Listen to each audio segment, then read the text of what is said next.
Hello friend, today we are going to learn Standard 6 Subject Science, our skeletal system and the skin. आपली अस्थिसंस्था आणि त्वचा. You can observe here skeletal system and internal organ. Our skeletal system protect our internal organ. आपली अस्थिसंस्था आपल्या internal ऑर्गनचं प्रोटेक्शन्स करत असते. The various organs are safe within the body cavity. The human skeleton is protective cell for the internal organ. आपले जे internal organ आहेत, अंतरिंद्रिय आहेत, जे खूप नाजूक असतात. For example brain which covered with the skull, or lungs and the heart which protects with the rib cage. तर आपल्या छातीचा पिंजरा हा आपल्या लंग्सचं आणि हार्टचं, हृदयाचं संरक्षण करत असतो. म्हणूनच आपण आपल्या अस्थिसंस्थेला आपल्या इंटरनल ऑर्गनचं प्रोटेक्टिव्ह सेल किंवा आपण त्याला सुरक्षा कवच असंही म्हणतो. After an accident prevent any movements of the fracture part, immobilize it and get immediate medical help after going to the hospital and x-ray image taken of the part which is swollen. कधी कधी accident झाल्यानंतर किंवा खेळतानाही आपण पडल्यानंतर जर एखाद्या भागाला दुखापत झाली तर आपण डॉक्टरांकडे नेतो. अशा वेळी एक्सरे काढला जातो. You can observe here x ray image. In that image you can easily observe the fracture part. या ठिकाणी ब्रोकन बोन आपल्याला इझिली ऑब्झर्व करता येतं. तर ही एक एक्सरे इमेज आहे. X-ray were discovered by Wilhelm Conrad Roentgen. X-ray image shows whether the bone is broken and also the exact spot where it is broken. This helps in providing proper treatment. आणि x ray इमेजमध्ये जे Wilhelm या शास्त्रज्ञांनी शोधून काढलेली होती x ray image, यामध्ये आपण easily detect करू शकतो की कोणत्या ठिकाणी बोन ब्रोक झालेला आहे आणि त्यावरून आपल्याला मेडिकल ट्रीटमेंट देणं सोपं जातं. Next point that is human skeletal system. All the bones in our body are not of the same. Every bones is different. आपल्या बॉडीमधील सगळे बोन हे सारखे नसतात. प्रत्येक बोन हा वेगळा आहे. and all the bones together form framework for skeleton. The skeleton gives shape to the body. आणि ह्या सगळा जो साचा आहे स्केलेटल सिस्टीमचा, तो आपल्या बॉडीला एक विशिष्ट असा आकार देत असतो. Bones are hard, they are not flexible. Bones are composed of two main constituents. Bone हे कठीण असतात, ते लवचिक नसतात आणि ते महत्त्वाच्या अशा दोन घटकांनी तयार झालेले असतात. त्यातला जैविक आणि अजैविक असे ते दोन्ही घटक असतात. त्यामध्ये बोन सेल ह्या जैविक घटकांमध्ये येतात. बोन सेल म्हणजे ज्या आपल्या हाडातील पेशी असतात त्यांना आपण बोन सेल असे म्हणतो. The bone cells are biotic foil, calcium carbonate, calcium phosphate, mineral and salts are the abiotic components of bone. या उलट calcium carbonate, calcium phosphate, minerals आणि साल्ट हे जे आहेत तर हे अबायोटिक कॉम्पोनंट्स आहेत, अजैविक घटक आहेत. Calcium impart strength to the bone. Calcium आपल्या हाडांना मजबूती देत असतो. The system which gives a definite shape to the body, provides supports and protect the delicate organ inside the body is the skeletal system. आपल्या शरीरामधील जी संस्था आपल्या बॉडीला आकार देण्याचं काम करते, आपल्या शरीरामधील नाजूक अवयवांचं संरक्षण करते, आपल्या बॉडीला सपोर्ट देते, त्या सिस्टीमला आपण काय म्हणतो तर स्केलेटल सिस्टीम असे म्हणतो. Next point, type of bones. Bones of our body are classified into 4 types. Generally आपले जे बोन्स आहेत त्याचे 4 प्रकार पडतात. Long bone, short bone, this is also called the small bone, flat bone and irregular bone. Long bone आपले हात आणि पायाचे जे बोन्स आहेत त्या ठिकाणी आपल्याला लॉंग बोन्स पाहायला मिळतात.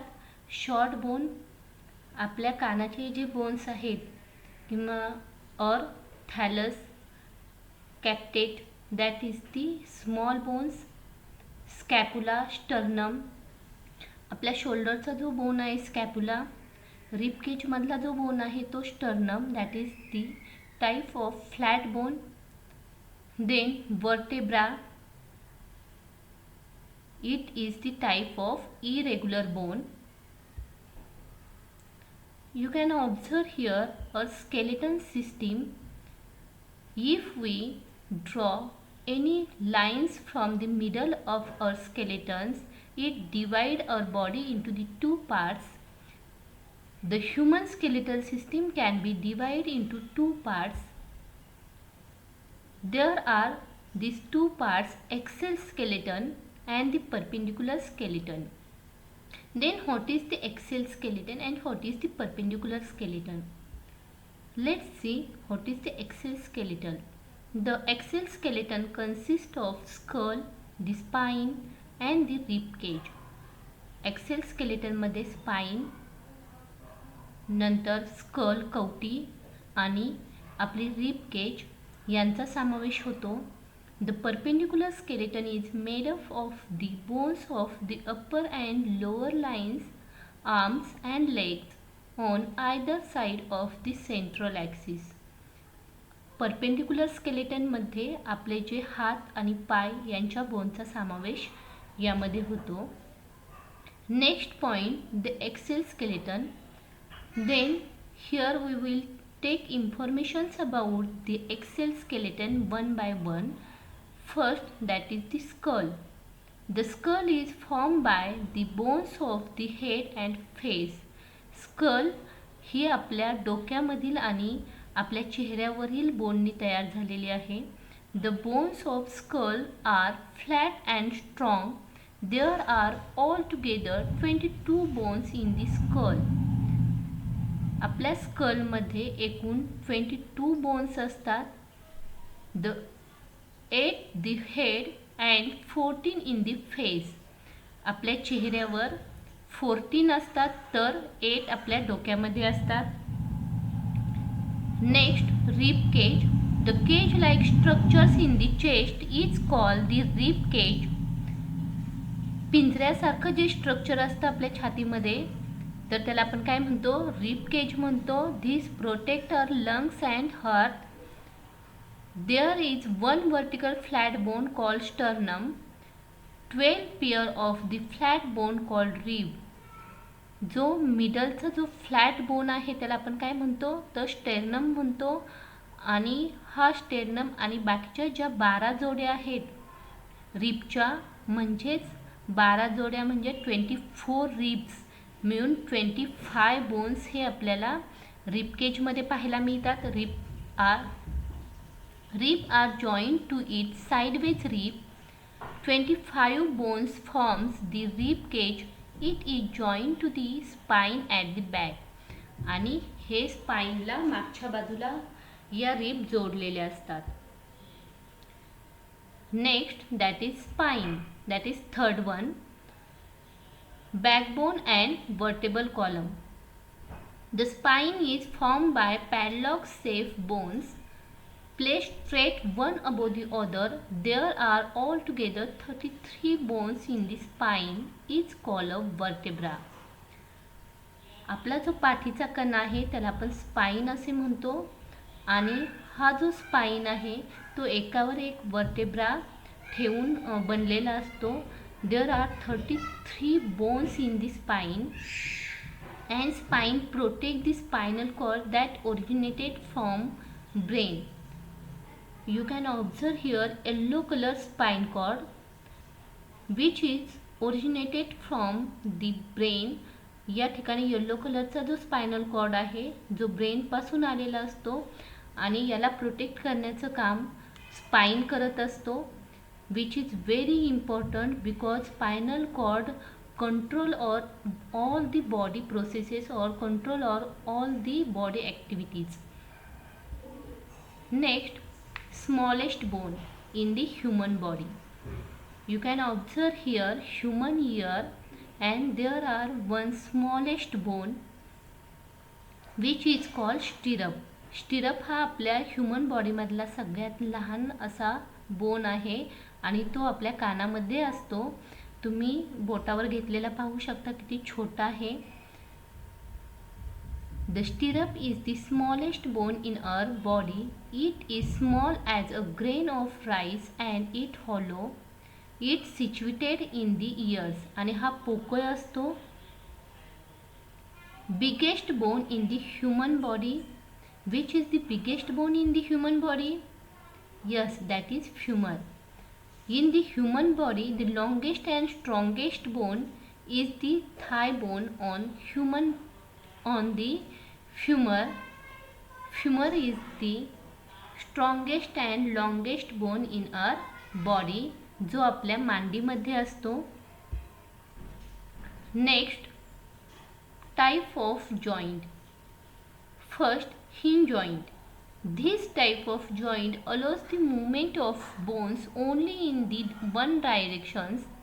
It moves in a 180 degree. For example, the elbow and knee joint.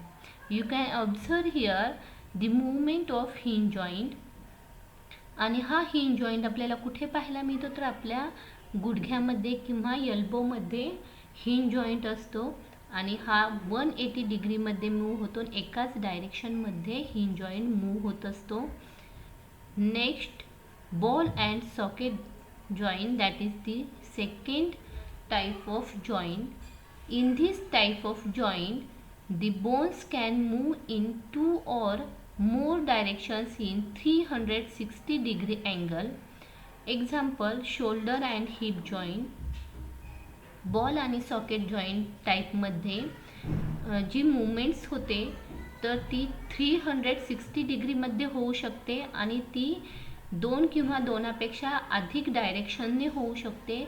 जे आपल्याला कुठे पाहायला मिळतात तर आपल्या शोल्डरमध्ये किंवा जो खुबा आहे आपला पायाचा त्या ठिकाणी आपण ही मुवमेंट ऑब्झर्व करू शकतो.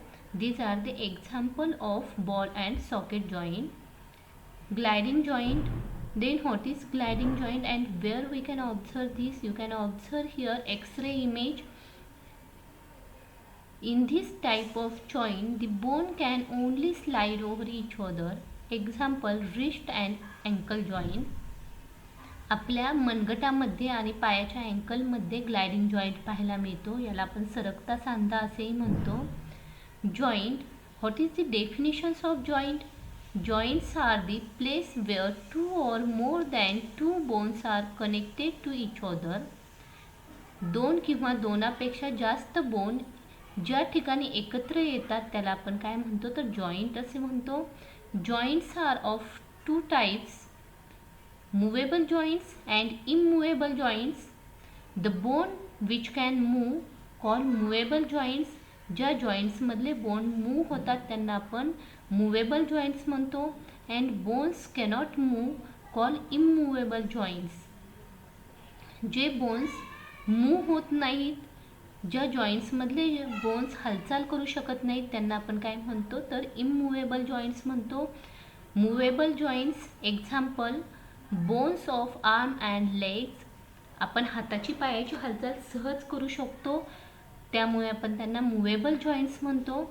Immovable joints. Example, bones of the skull other than the lower jaw. स्कलमधले सगळे बोन्स हे इमूवेबल असतात, फक्त जो लोअर जॉ आहे तोच बोन हालचाल करू शकतो. So these are the example of immovable joint. Next point which is the skin. The skin is an important and large organ of all living things. The skin has hair. There are nails on the skin at the tips of finger and toes. The skin gives the sense of touch. Skin हा आपल्या शरीरातील अतिशय important असा घटक आहे आणि हा सगळ्यात मोठा अवयव आहे. स्किनवर आपल्याला हेअर पाहायला मिळतात. स्किनच्या समोर बोटांवर आपल्याला नेल्स पण पाहायला मिळतात. स्किन आपल्याला सेन्सेशनचा टच देते किंवा कोल्ड हीट हे आपल्याला स्किनमुळे समजतं. So the skin is an important sensory organs of body. The outermost covering of body is called skin. आपल्या शरीराचं जे बाह्य आवरण आहे त्याला आपण स्किन असे म्हणतो, त्वचा म्हणतो. The structure of skin. Human skin is made up of two main layer. The outermost layer is called the epidermis and the layer below it is called dermis. Human स्किनचे मुख्य दोन लेयर आहेत. जो outermost layer आहे, you can see here epidermis, and below that epidermis there is dermis. The below the dermis there is network of blood vessels and nerve fiber. The epidermis has various layer. Epidermis आणि dermis या layer नंतर आपल्याला blood वेसलचं network पाहायला मिळतं. त्याचप्रमाणे nerve फायबरसुद्धा आपल्याला डर्मिसच्या खालच्या थरामध्ये पाहायला मिळतात. Sweat gland. There are glands which secrete sweat. They are called the sweat gland. It helps to reduce the temperatures of the body. Body temperature usually remains constant at approximately 37 degree Celsius. ज्याप्रमाणे आपल्या याच्या त्वचेवर आपल्याला hair पाहायला मिळतात, तर त्याच त्वचेवर आपल्याला स्वेट ग्लँडसुद्धा पाहायला मिळतात. तर स्वेट ग्लँड या आपल्याला डर्मिस या थरामध्ये पाहायला मिळतील. You can observe in the diagrams there. मग या स्वेट ग्लँडचं कार्य काय असतं, तर उन्हाळ्यात आपल्याला खूप घाम येतो आणि आपल्या त्वचेवर तो घाम पसरतो. स्वेट काय होतो, तर स्प्रेड होतो आणि आपलं बॉडी टेम्परेचर रेग्युलेट केलं जातं. आपल्या बॉडीचं टेम्परेचर हे ॲप्रॉक्सिमेटली 37 डिग्री सेल्सिअस असतं आणि ते 37 डिग्री सेल्सिअसच्या आसपास राखण्यासाठी स्वेट ग्लँड ही महत्त्वाच्या भूमिका बजावत असतात. Epidermis and dermis are the two main layer of the human skin. Epidermis आणि डर्मिस ह्या ह्युमन स्किनचे मुख्य दोन लेयर्स आहेत. Functions of the skin. What is the functions of skin? Protecting the internal parts of body like muscles, bones, organ system etcetera. आपल्या बोनचं, स्नायूंचं आणि आपल्या ऑर्गन सिस्टीमचं प्रोटेक्शन्स करण्याचं कार्य स्किन करत असते. Helps preserve the moistures in the body. Skin preserve the moistures in the body. Third one, that is the synthesising vitamin D. सूर्यप्रकाशाच्या साहाय्याने स्किनमध्ये विटॅमिन डीचं प्रोडक्शन्स केलं जातं. Releasing sweat to regulate body temperature. Body temperature maintain करण्यासाठी स्किनवर sweat release केला जातो through the sweat gland. Giving protections from the heat and cold. Skin आपल्याला हीट आणि कोल्डपासून प्रोटेक्शन्स करते किंवा इंटरनल ऑर्गनचं प्रोटेक्शन्स करण्याचं कार्य स्किन करते. The skin functions as sensory organs of touch. जर कोणत्याही गरम थंड वस्तूंना आपला टच झाला तर आपण हात लगेच मागे घेतो. Because a skin is sensory organ which gives a sensations of touch. Next point, melanin. A pigment called melanin is present in the cell of the epidermis. The percentage of melanin decides the fairness or darkness of the skin. जो स्किनमध्ये melanin नावाचा घटक असतो त्या घटकावर आपल्या स्किनचा colour अवलंबून असतो. The colour of skin also depends on the climate. आणि तसाच तो कलर क्लायमेटवर सुद्धा डिपेंड असतो. But melanin is most important parts in our skin. Melanin protects our skin and the inner parts from the ultraviolet sun rays. सूर्यापासून येणाऱ्या अतिनील किरणांपासून आपल्या स्किनचं protection किंवा आपल्या इनर पार्टचं प्रोटेक्शन करण्याचं कार्य मेलॅनिन हा घटक करत असतो. It is melanin that determines the colors of our hair. To black hair is due to pure melanin. Melanin हा फक्त आपल्या स्किनचा कलर ठरवत नाही, it is also responsible for colour of our hair. तो आपल्या हेअरचा कलर डिटेक्ट करण्यासाठी सुद्धा रिस्पॉन्सिबल असतो. जर ब्लॅक हेअर असतील तर त्या व्यक्तीमध्ये प्युअर मेलॅनिन असतं. While brown lighter hair is due two sulphur in the melanin.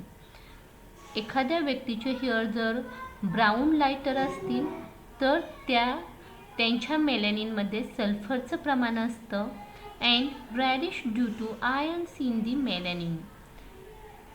जर रॅडिश हेअर असतील तर अशा व्यक्तीमध्ये मेलॅनिन या घटकामध्ये आयर्नचं प्रमाण आपल्याला पाहायला मिळतं.